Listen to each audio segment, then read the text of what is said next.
I did a presentation on hydrogen fuel cells. The founder of it was William Grove in 1876. What exactly is a fuel cell?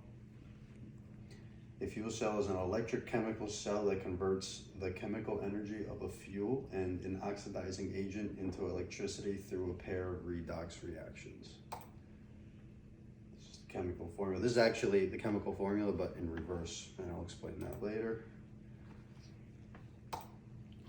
So it says hydrogen fuel to oxygen to water, which these fuel cells actually do the opposite. It takes water and separates the oxygen and the hydrogen and takes the hydrogen fuel and produces electricity. So all fuel cells are pretty much made up of the same components. You have your anode, your electrolyte, and your cathode, and the load. So the anode is the negative part of the fuel cell.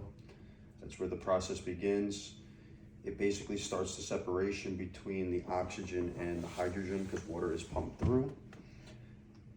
Once that happens, the oxygen goes through the electrolyte and the hydrogen gas goes up to the load, which could be your motor, anything electrical.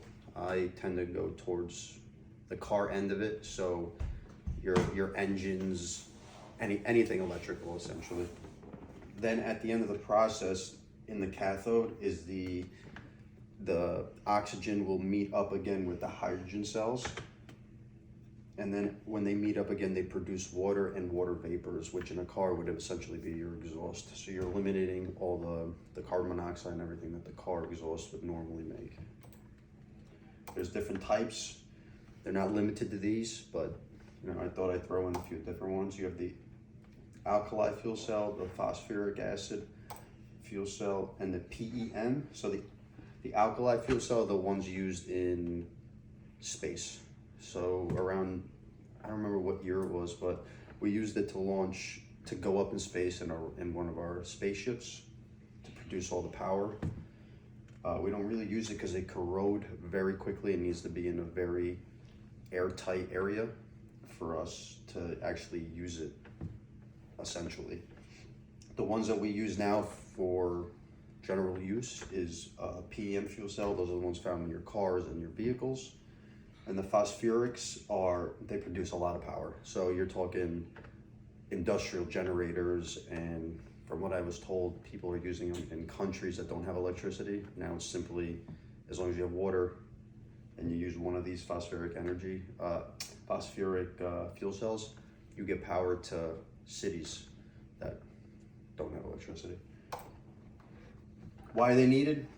They get rid of the demand of fossil fuels, so obviously gas and lithium will soon become very expensive if it's not already, and we will run out. Water, we won't run out of water. There's plenty of water to go around for the next millions of years. And the pollution factor from all the cars. How do they work? So it's basically electrolysis. What happens is in electrolysis is the fuel cell within it does an electrolysis. So it takes the water, you put electricity into the water, and once you put the electricity into the water, it actually starts to separate the molecules, creating hydrogen gas and oxygen gases. And then it produces what I said before. It does its function, producing the fuel from the hydrogen and powering the electrical component that you have hooked up to it. And like I said, then it produces water vapor, not polluting the air as much as a car would, or a truck or a train. This is basically the process.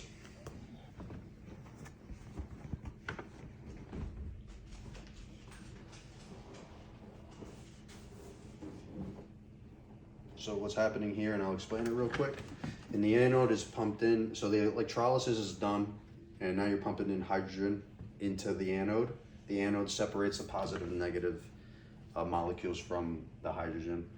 The negatives go up because negatives, electrons, are what creates electricity, so that's what's going up into the load. The positive will go through the catalyst, through the electrolyte, and then on the other side of the next catalyst will be, it'll meet up in the cathode with the oxygen, And then also the negative hydrogen will then come back from the load and meet up with the negative hydrogen, the positive hydrogen, and the oxygen, creating water, H2O.